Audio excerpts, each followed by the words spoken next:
Welcome to the No Stand Zone podcast. My name is TA. Good to have every single one of you here from wherever you're listening to me from around the world.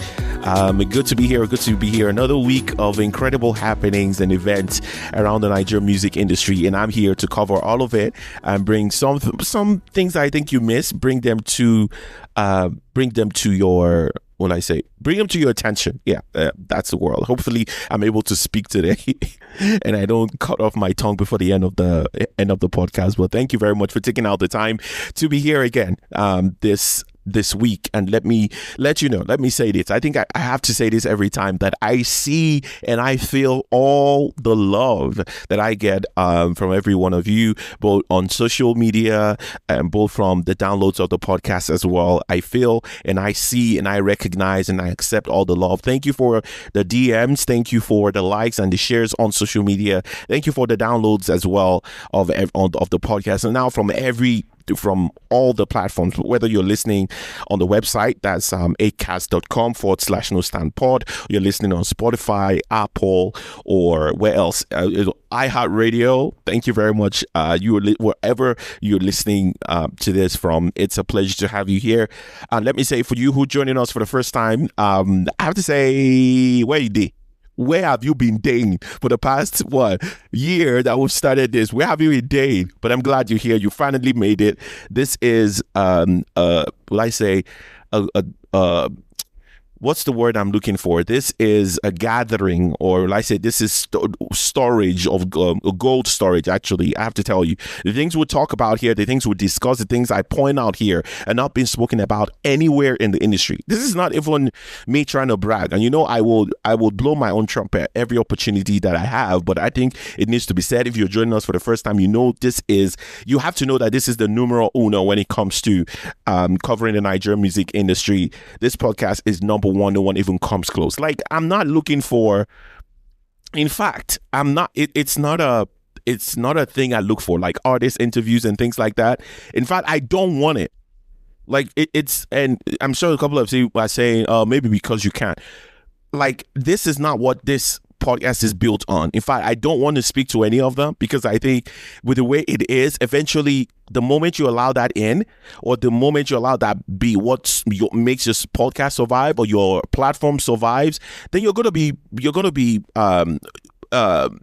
you're gonna owe them, right? You're gonna be dependent on them, right? And from the beginning, that's never been what this podcast is about. So if you're looking for real, concrete, or authentic takes and opinions about some of the things that have happened, and really in depth as well, because this is not just me spewing things out there to just putting things out there that are not based on facts or deep thought or research. This, I take my time to think about this all throughout the week and things like that, taking all this information and then come to you with substantial. Oh my gosh, English, go better for English where it did. Substantial stuff, right? That's what we do on the podcast. So invite family and friends whenever you can. If you think we're doing a great job, please don't hesitate to reach out. And as well, if you think there are ways we can get better, I'm always open to it as well. My ego, all of that is out of the window. So very open to that. So social media platforms, follow on Twitter. That's what I'm most active right now, is TA Sound. That's TIAE Sound. TIAE Sound on Twitter, as well as No Stand Pod, NOSTANPOD on Twitter as well. I'm open on those both platforms for any suggestions or stuff like that. I'm totally open to that. We're also on YouTube, where I post some of the shorter clips of some things I talk about, things I want to shed the light on that you may have missed, maybe while listening to the hour-long episode and all of that. I post the videos on YouTube. So please do not hesitate to share as well. Please subscribe and give us a like while you're there also on YouTube. So thank you. If this is your first time, you're an OG here as well. Thank you very much for taking out the time to be here today. So let's get to it real quick. Let's get to it. Now, let me start by taking a step back a little bit. Well, let me say this. It always feels good that when you put out information out there, and there's some good people receive actually what you're trying to say, the crux of what you're trying to say, and it's not just bad belly people on your mentions just putting out stuff, right? So part of the thing we talked about last week, if you missed the episode, please go back. We've got over 40 of them. You can catch up with so many things we've talked about in the past. But if you missed last week's episode, one of the things that we're talking about was the Headies. They put out a couple of information out there as regards the next Headies that will be coming out and nominations and all of that. And I talked about how the Headies lacked the three universal like foundations for any credible award show, right? And I remember putting that out last week, and I have to say it really went, well, I say, yeah, I can call that viral, right? And I was so glad that most people saw this, and I was hoping as well that the people that need to see this actually see it as well, and know that there's fire on the mountain, right? That there's fire on the mountain. Something needs to get done as soon as possible, right? And I remember putting out the tweet. Let me just read it out to you because I want to deep dive on just some of the things around that. So one of the things I talked about, let me just read the tweet real quick. It says, credibility, consistency, and vision are the key universal foundations for any successful award show. Sadly, the Headies lack all three. The narrative of this organization resembles that of a person with a dilapidated home, inviting guests for a party. Utter disaster awaits. And I stand on this so much that it's like people love to be disappointed. Right? People love to get disappointed, because I don't know I'm wondering how anyone who's been paying attention would expect anything else from the Headies. In fact, I'm shocked that it was part of the popular conversations last week. Because for me, there was nothing to talk about. Why are we talking about Headies nominations? Who gives a damn? Who cares? Right? I promise, I'm tempted. I was almost like right now, I'm tempted to talk about one of the nominations, like one of the categories that really just pissed me off. And I know the reason why that category exists, for what it exists for. And I know why so and so artist was nominated as well. And it's just so disappointing. But one of the things I really want to, still on this point, and I remember I also made another tweet about still around this award show that I think has not been kind of talked about enough, and I think more light needs to be shed on it. Now, part of the research that I have been doing for a minute or so is to how can we how can we start the reasonable concrete steps we can start taking to make things better? What are the concrete steps? It's not just about talking about how do we make it better, how do we do this. Headies is shit, Headies is not good enough. We need to start talking about the credible things we can do as to how do we make it. But we need to start taking steps so that if someone else is listening, right, they can take a thing or two from it and they can run with it. Right. So that has been kind of my guiding principle when it comes to especially the award shows. And when I'm talking about it, I always love to talk about it in that light, not just complain, but provide solution to the problem. Now, and one of the things that I kind of figured out in my research and all of that, when I was trying to find out that way, this thing cannot be so hard, right? It cannot be... It cannot be that it's like sending a rocket to the moon, right? It cannot be that hard. The information has to be out there on the things we can do to actually change all of this. And it cannot be that hard. And I can tell you that I spent hours. It wasn't even my goal to do that, but it just turned out at the end of the day, I spent 3 hours just going around trying to find out what can we do? And part of the tweet I put out there also that got a lot of attention is this one about the first Korean Music Awards. Now, the Korean Music Awards as it exists today, the first edition was in 2004. That's around the same time that the Headies also started. And somehow they have remained relevant from that time, even up until now. I encourage everyone, please take out the time. You would not regret it. Just go on week, and it's not even a very like long read or anything. Like, you're not reading something that is extremely long. This will not take you more than 5 minutes, I promise. Right? Just reading about the first Korean Awards and what the problem was and how they built the thing. Like, the information is right there, how they built it. And right at the beginning, all three things that I just spoke about: vision, what else did I mention? Vision, building credibility, and consistency. Like I said, I hope I'm going to be able to speak through this whole thing today. So vision, consistency, credibility. Right, their beginning story already has all three. The beginning story of the Korean Awards, the very first edition, already has all three. So please go to Wikipedia or just Google First Korean Music Awards. Usually they will give you the Wikipedia as the first thing. Just read the very first few lines. They already gives it away. Look at this. On the second line, it says the Korean Music Awards, right? It originated from a perception in early 2003 that South Korea's popular music industry was facing a crisis.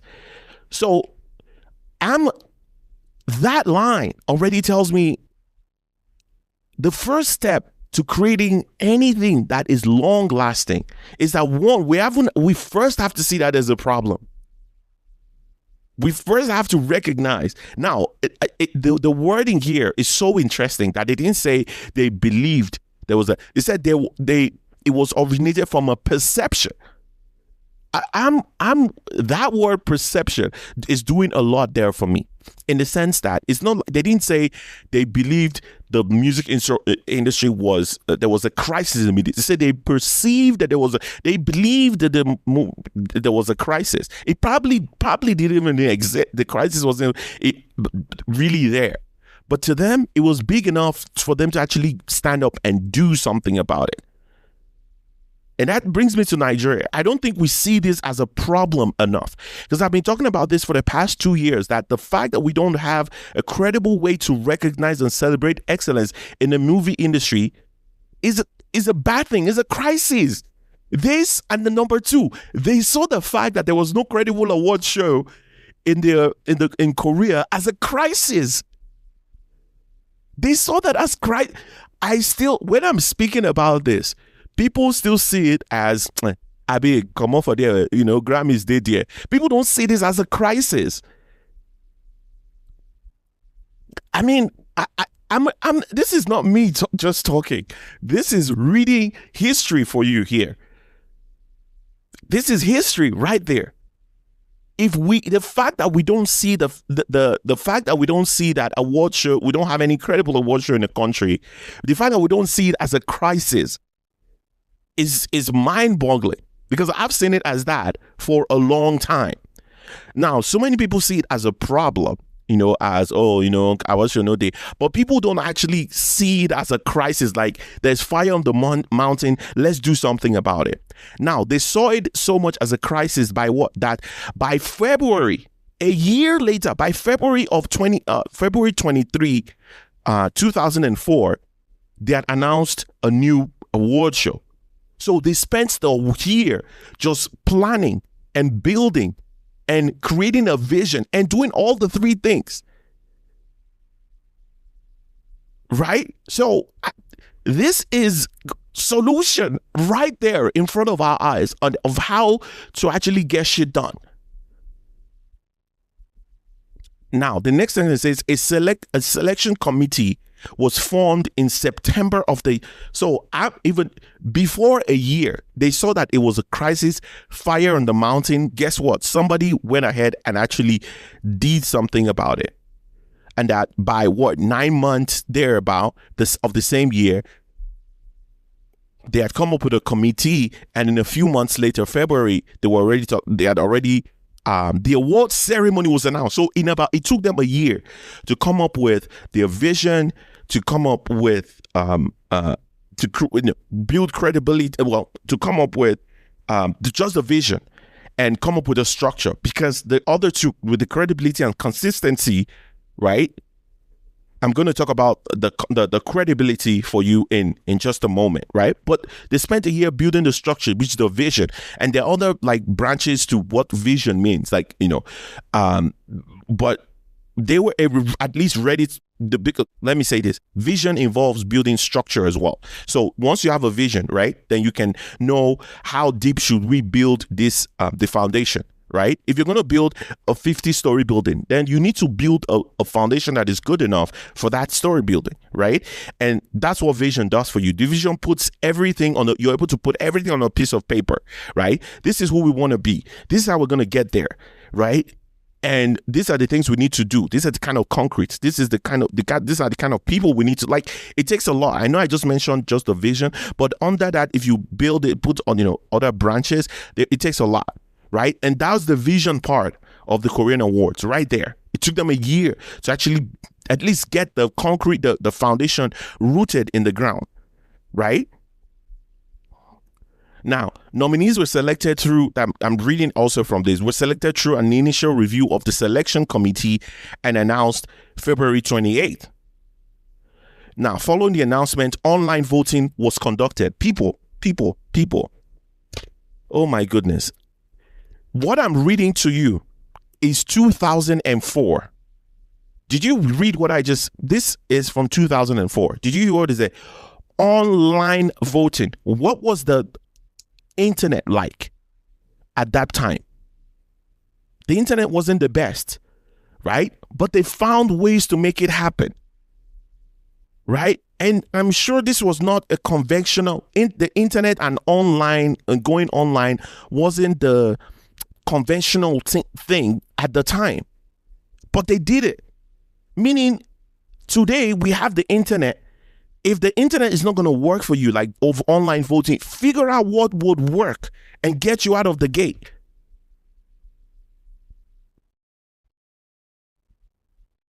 Now they found the hall, because it says the award that's actually hosted by I don't want to murder their names, but two people, and the ceremony took place at the 6,000th anniversary hall at a university. I don't want to mention the name of the university so I don't murder it, right? Now it says the event was broadcast live, and also the recorded version was also put out on the internet. Now this is the interesting part I want you to listen to, because this part is just absolute. This is the credibility. This is how you build credibility. This is where the credibility is built, right? Now it says on April 2nd, that's after the ceremony took place. Let me see okay. So after the ceremony took place, right, in February, right, on April 2nd, a public forum was held to gather opinions about the event. This doesn't happen anywhere else. This is just the first award show, the first one. This tells me that a lot of people are thinking about the future. How do we remain relevant? Credibility, right? And how do we keep going? They were already building the second after the first award was done. They were already thinking about how do we build the other two? How do we stay consistent? And how do we build credibility? Right? They were already thinking about that. And so they decided to host a public forum to gather opinions about the event. Now, this part is beautiful. It says, while the ceremony faced some criticism, which I think every award show probably would, because some people will be happy or not, right? While the ceremony faced some criticism, it was praised for challenging conventional politically motivated music awards organized by broadcasting companies. while the ceremony faced some criticism, that's the show. They could not shit on their integrity. They already built, that is the credibility right there. They did not compromise. It was just the music, the art, the music. That was what they could. Even if you criticize the event, you can't criticize the awards, the concrete thing, the product itself, which is the celebration of the artists. Right there, they built their credibility. The credibility was stamped from the very first show. Now, I'm not saying it's going to be that easy for anyone else to do it in the past. Sometimes it might take you years to build it, right? It's probably going to take you years. I mean, a lot of the black people in America had no regrets for the Grammys for a long time. Because it did not, they didn't build the credibility enough in that community. It is what it is. You have to, sometimes it's not gonna come that easy. But you gotta do what you gotta do. It has to be at the back of your mind to even want to do it or to even achieve it. So I mean, guys, I cannot go through this whole thing, but please, guys, check it out for sure. Please read through this. If you're a music professional, you should be you should be reading through this, and in when you're having private conversations with other people in the industry, these are the things we should be talking about, the concrete ways of which you can take steps to move forward. But I just needed to really to kind of really touch on this real quick, because we always act like it's impossible or it is so hard, it can never be done. Oh, yes, it can. Oh, yes, it can. And let's stop behaving like because we act like this, the rest of the world, they have better, or they think better, or they have better brains that we do. No. These things is possible. It's possible. It's possible to do. So, talking about the Headies, I just wanted to also pick out something real quick that I didn't speak about last week that I think was really interesting. I saw this, it was like, will I say, a diss track by a rapper that was released just after the Headies released the nominations list and all of that. And this wasn't bad. Now, I didn't hear this, talked about a lot, but I didn't hear it. I didn't see it get enough sort of like being spoken about, or enough like light being shed on this. But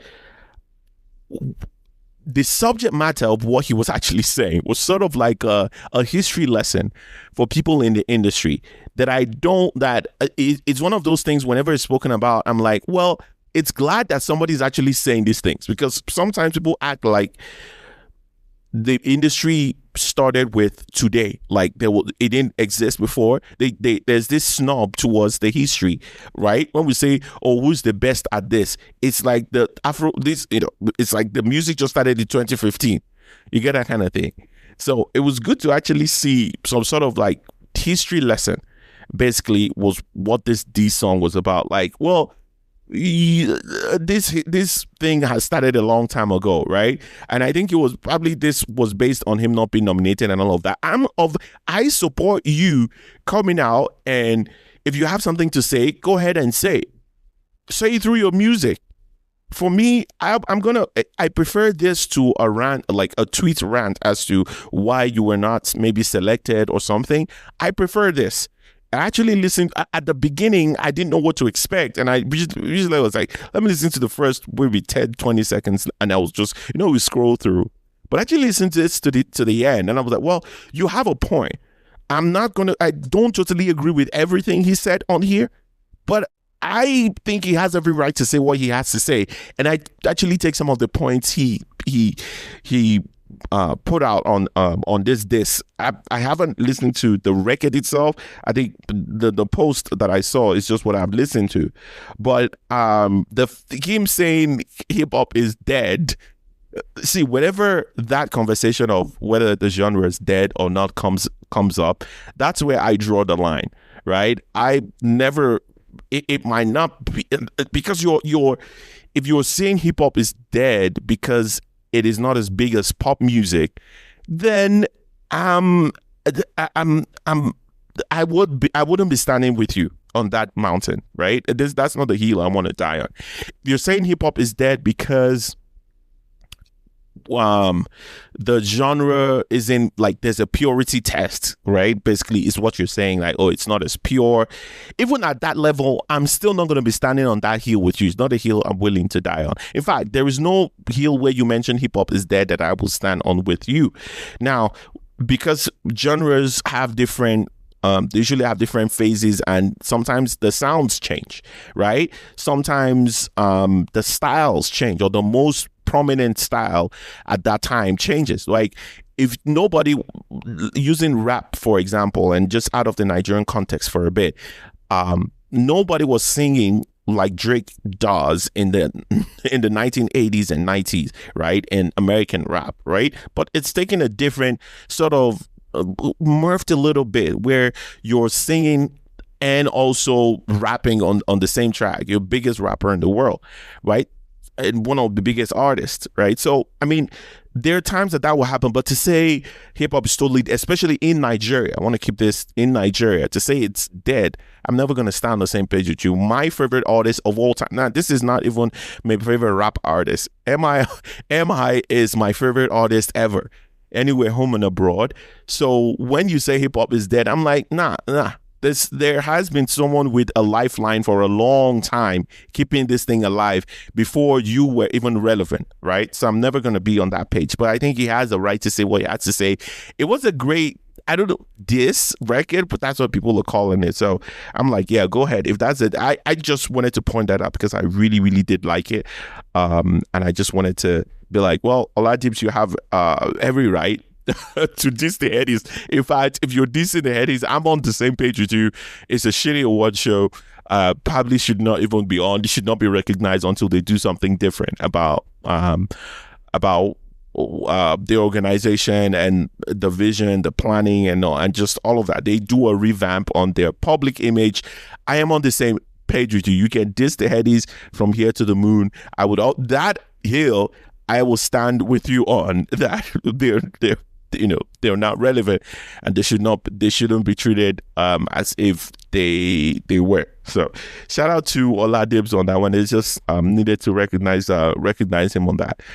So let's go to the new music. I just needed to get through all of that. I usually start with new music, but this week something different. All right, so well, I this week was a mediocre week. Nothing really caught my attention per se, but can I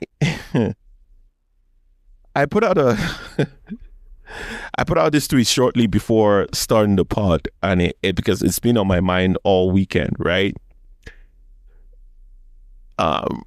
Rema came up with a sample of with Sade, and now a few weeks back, and now Burna Boy has a new song out titled Update, which is also a sample. See, I don't know.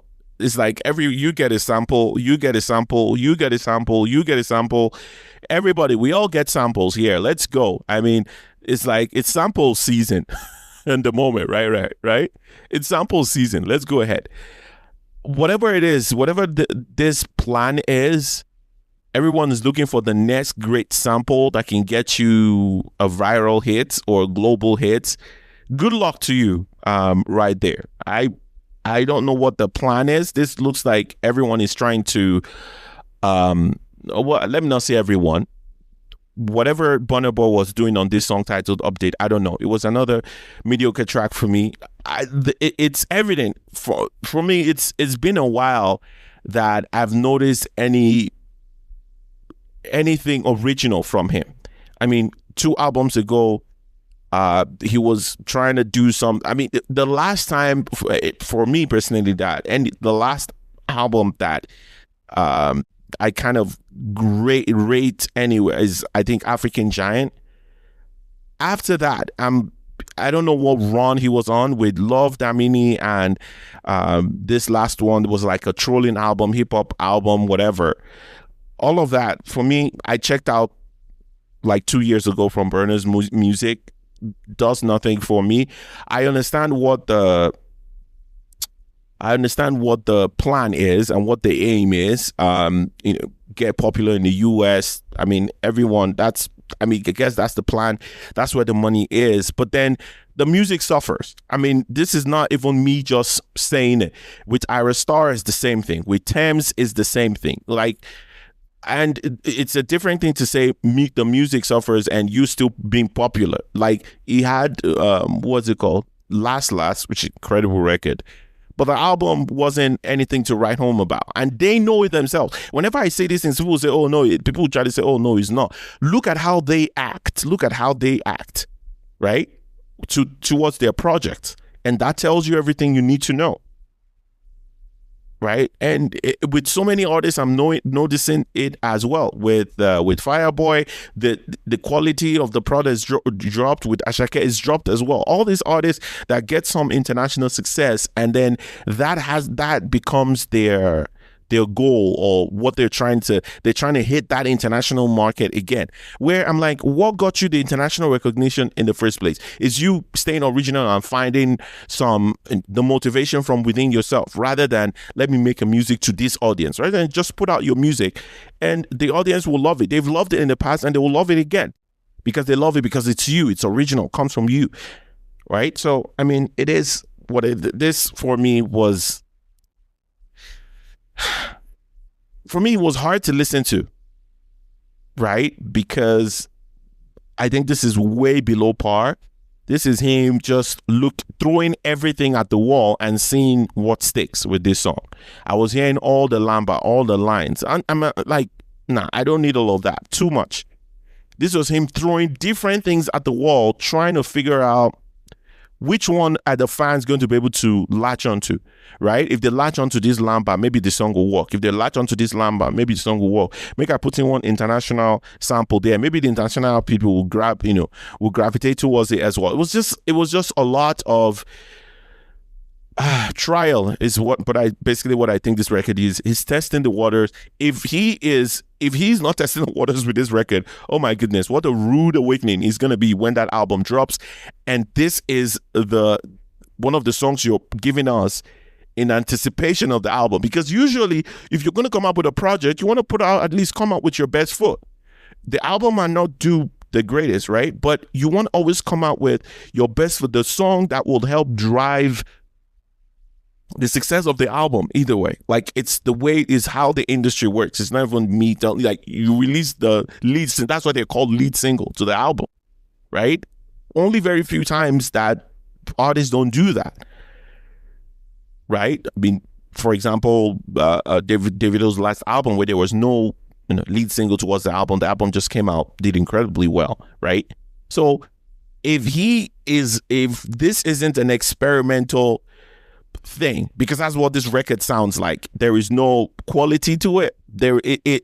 It just sounds, it's like, you know what, just give me all the lamba, let me write all the lamba down and just put all the lamba together and put it in words, and put all of them in a song and see how it goes, man. Nothing to write home about. I honestly don't know whatever the goal is, we're gonna see. Is probably planning an album, right? His contemporaries around the world have moved on and doing greater things, and he's still struggling to come up with something original or trying to reach a certain market. I don't know, man. I don't know what these people are thinking. Well, another song that came out this week, Lojay's Someone Like You. This also, I mean, Lojay, he's an incredible artist, right? He knows how to sing. He knows how to put pen to paper. The previous records have obviously shown that.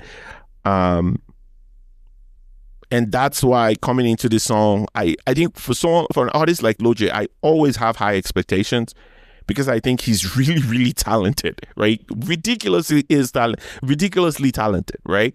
That there is always that part of me that is like, it's like every time I see a Lojay song and I'm about to press play, the bar just just goes up so high as to what I'm gonna listen to, not just from the lyrics, just from the music overall, right? From the instrumentals and just the arrangement of the music and all of that. And this fell short way off that, because like I mentioned, I've said on this podcast, I don't listen to what are these things called?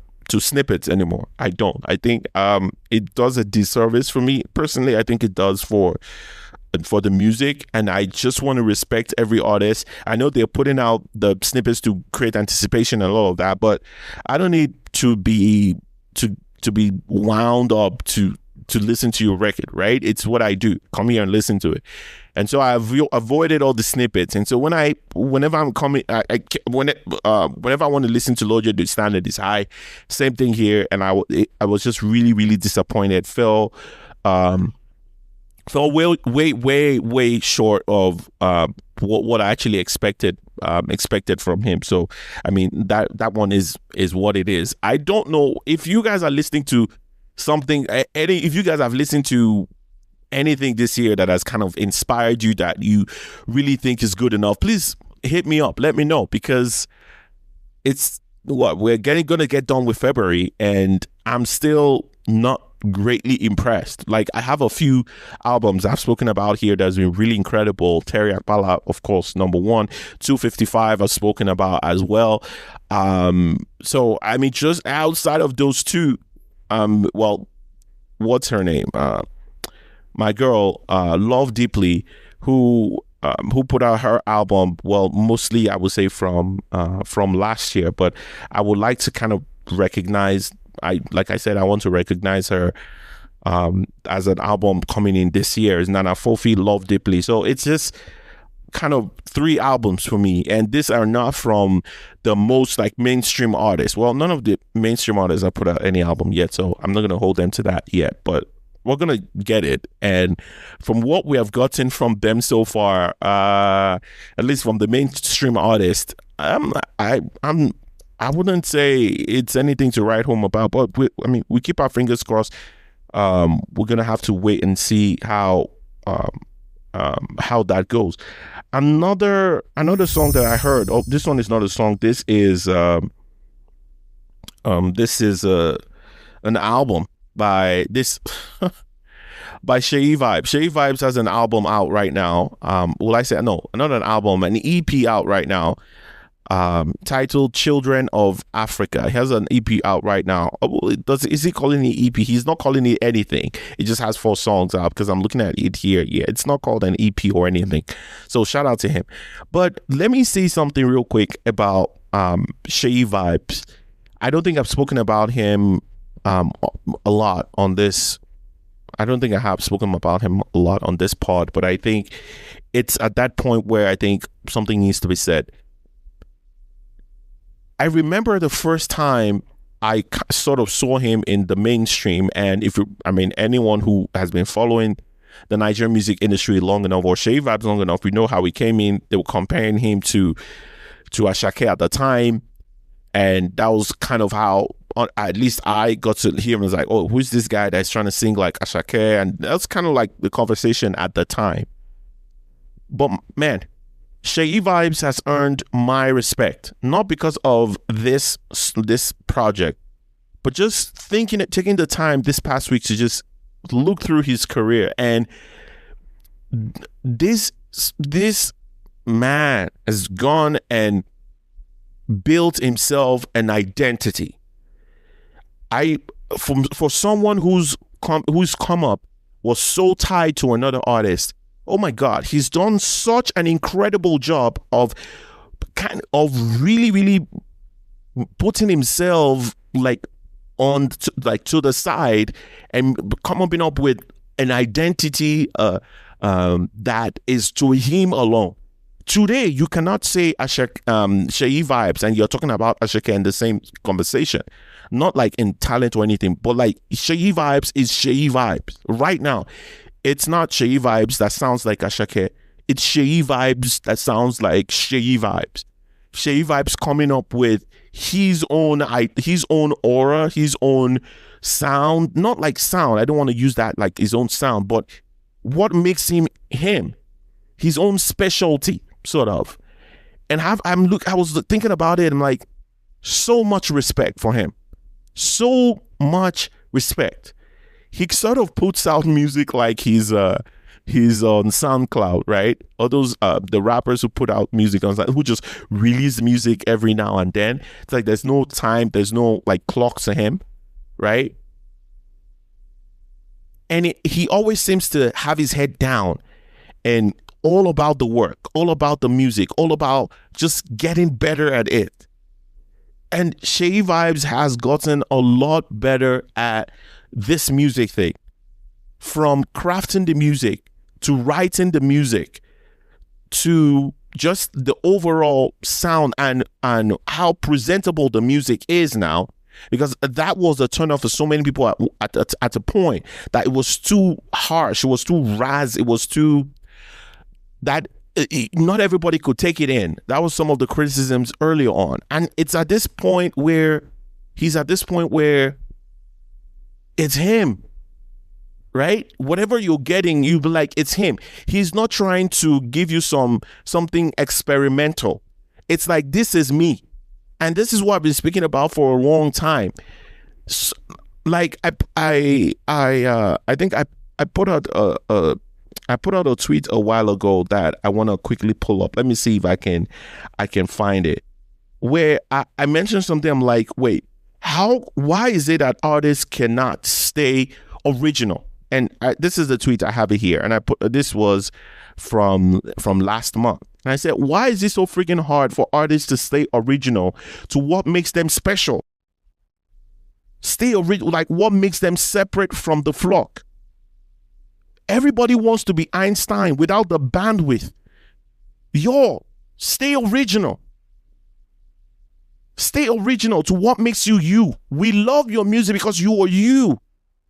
And that's what Shay Vibes has been willing to give to me. Like, I went from someone who goes from, this guy would always sound like Ashake, to someone who Shay Vibes, I have to listen to, like, on a certain day, I'm feeling a certain way.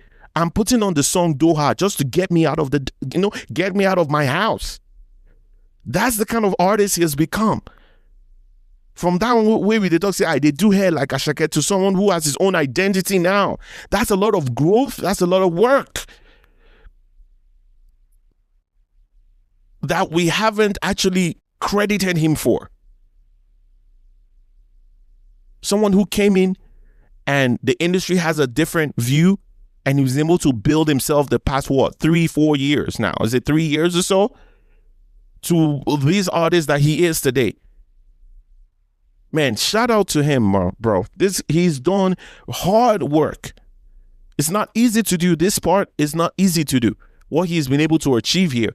Now, I cannot say specifically that, like for sure that, well, he came into the industry not having an idea what he was going to be, or he came in intentionally saying, okay, let me, I'm like this guy, maybe that will get me in. But whatever thinking he came into the industry with, it looks, none of that matters now, because it's been a lot of hard work. Now, the easy part is putting out music, but to build an identity, that is hard. That is not easy to do. To stay relevant in an industry that already looks at that kind of looks at you as a photocopy, you coming in and you being able to say, no, I'm not a photocopy, I'm original. You might be saying that because of the other big artists, but I'm original. And then having to spend time to prove to the industry that I'm original. Shay Vibes is original.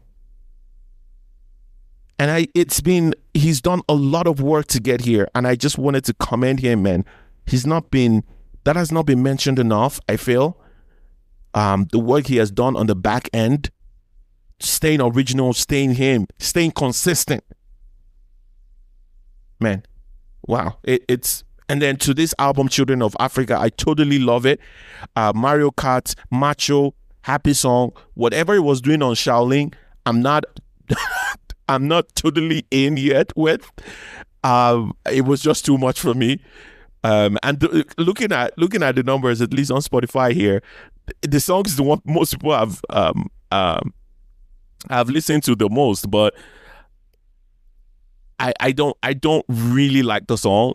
I think it takes from why I really do like him.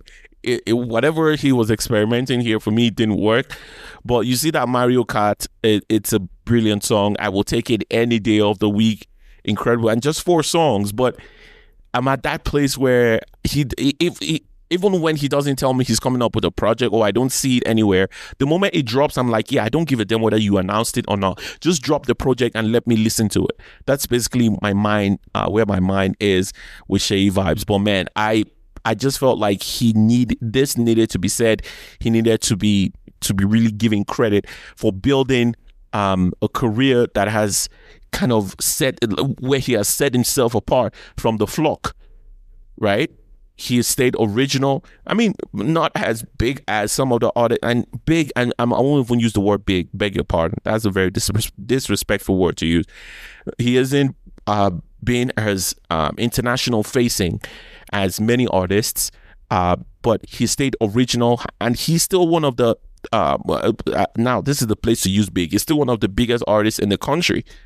So, I mean, no disrespect to him at all. He's done great, incredible work over the years. I think it kind of needs to be said. And it's also really, really incredible. Let me say this real quick. Another artist that I'm feeling the same way about right now is Terry Akpala. And Seyi Vibez and Terry Akpala right now, for me, are right up there as 2 of my favorite artists, because they found a way to bend the world, sort of to bend the world at will with their aura and their style of music, that irrespective of what the instrumentals are basically doing, right, they're able to subdue whatever sort of fusion they put together, right? They're able to dominate that and bend it to their will, right? I mean, outside of this Shaolin song that he was doing here, right? But overall, on a general note, like from just looking from a perspective, like from the bird view sort of perspective, I see those 2 artists right now. So much respect for Seyi Vibez, Terry Akpala.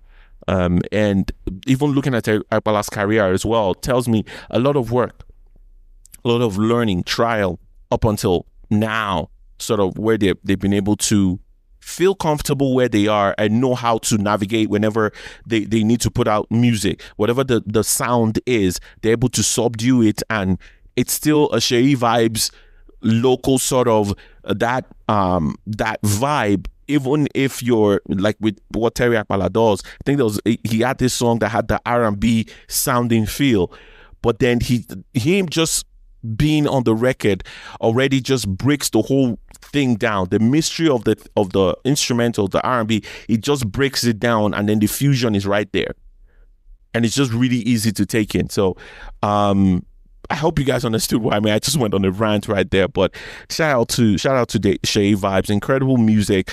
This album or EP or whatever it is, I'm taking it in, and I'm loving it. I'm accepting.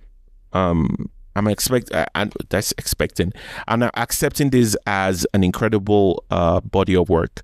And finally, before I round things off on the show today, this particular article by Adeayo has been one I've been hoping to talk about for a really long time, but other happenings or events around the music industry always kind of overshadow it, and then we're kind of left in a place where it's like, I'm not able to, and then we run out of time because I'm not able to cover it. But today, there's enough time. I just want to touch on it before we kind of close on the show for today.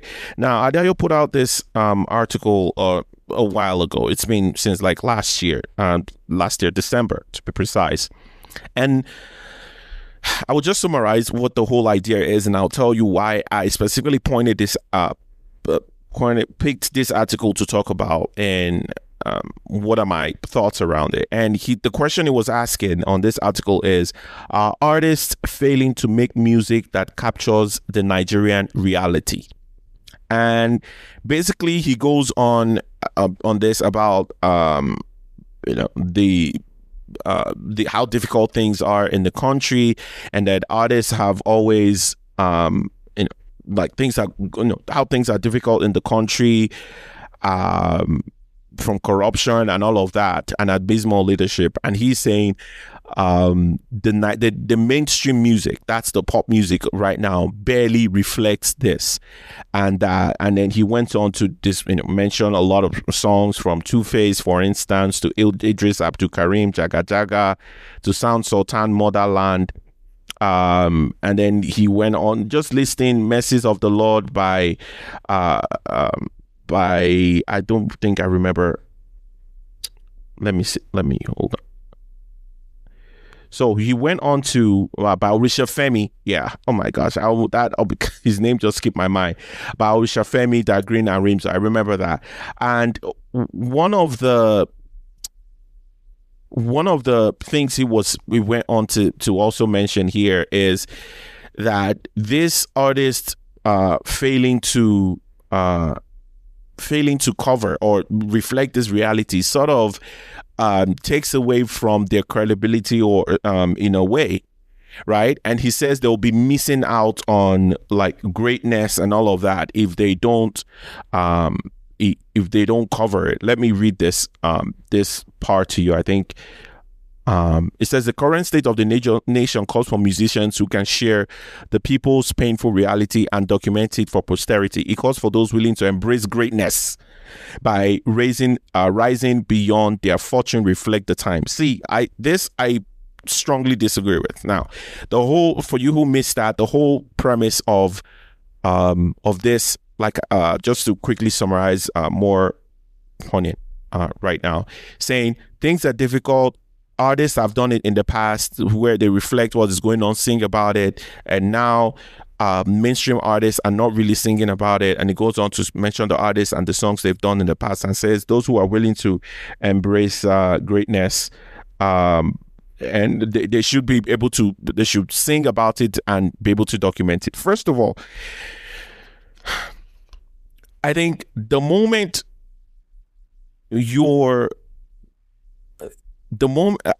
most people, I would say most people don't understand how music sort of works here, or how the creation of music works.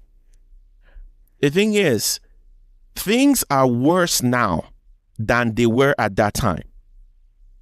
So if artists generally are willing to go a different direction today, I'm going to touch on the other. If artists are willing to go a different direction today, I don't think they should be held to any standard. I think that is the first kind of mistake. I mean, I think the premise of this question is even wrong already. Telling me artists need to reflect the reality. They don't have to do anything. That's my first take. A lot of the people making the music are in the country, right? And so whatever their motivation is, right, I don't think that their motivation or whatever should be ever questioned, right? So it's like saying they're out of reality. So the motivation for their music is, that's what I think that is. So asking where that statement of saying they need to, it's their duty to put it out there for posterity. No, it's not. That's the job of journalists and all of that. Right? We don't ask Ariana Grande to make music about societal issues, right? Pop artists, they hardly ever do that. Some of the people he has mentioned here are rappers. Idris Abdulkarim, Fowls, and Mode 9. I mean, most of the people he is called in this thing are rappers. Femi, the Kutis are different. They're different. We're not going to even put them in this category of mainstream pop act, because the Kutis are that is their brand. speaking to the societal ills is their brand. Holding everybody else to the standard of the Kutis, I think, is a disadvantage, right? If we mention Lagbaja, most of these people's, all the people he's mentioned outside of the Kutis, most of their music has been vibes, giving us good music like we can dance to and all of that. Majority of their music, 60%, 70%, 90% in some cases has been, let's enjoy ourselves, let's vibe. So I think, first of all, holding them to that standard, say they should be one to put out for, no, they don't have to do anything. Wherever they get their motivation from, they get their motivation from. And sometimes art can be a way to get you out of that place, that difficult circumstance. So sometimes you don't even, art itself doesn't have to reflect the environment in which is being created. It can reflect the opposite to tell you about that negative, in the sense that it can be all about vibes, like good dancing music. That tells you they're actually in reality, if they are putting out all dancing music and all of that, they understand that people need to get out of that difficult circumstance. How do we do that? It's by giving them dance music or music that can make them actually feel good. So we can also look at it that way, right? And then number two, I don't know, because I know Adeayo well enough, I'm like, music, right? Wait, are we actually listening? Because I think this article is focused on new age, the new Afro, because he's mentioning Falz. Falz is relevant today, and he also comes from a different sort of generation of people that have made music as well. So I don't think he's talking about in the past, because he mentioned Falz, right? I mean, Emma. So Emma is not mentioned. I don't think I saw his name mentioned here. But I'm like, well, if we're talking about people who are making music for today, just for Emma in his last album, The Guy, was talking about mental health for men. Like, that is a big problem in Nigeria. If we don't see that as a problem, that is a problem, right? Yemi Alade speaks to our national pride and all of that as well. That is a problem today, where Africans, and I mean, there's a way people look at Africans, and if someone comes out and wants to show forth the African pride, I mean, that's part of speaking to social issues as well, right? Psycho YP, his very first album from a few years ago,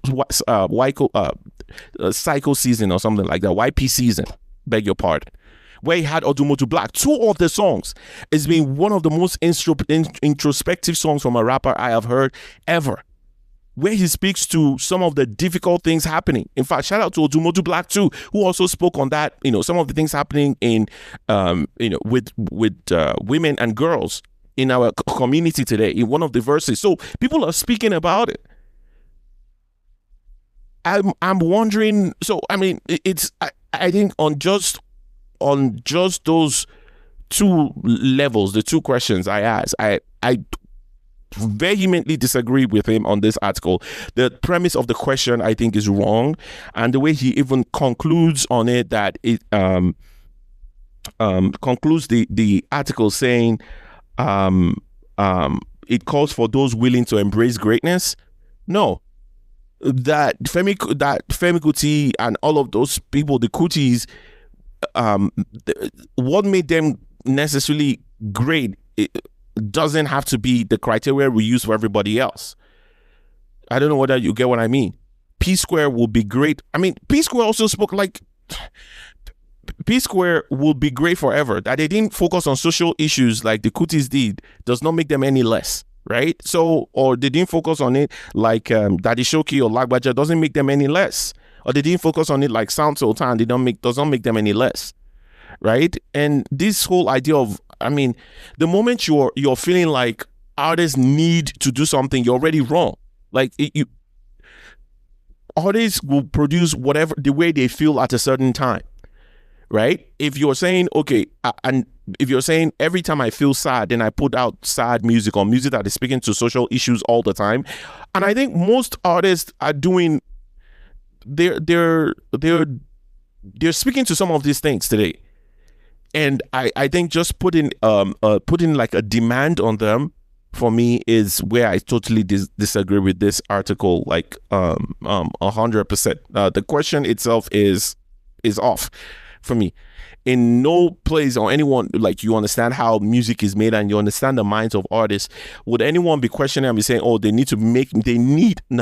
moment you say they need to make music that reflects their community, that is connected to reality, you're already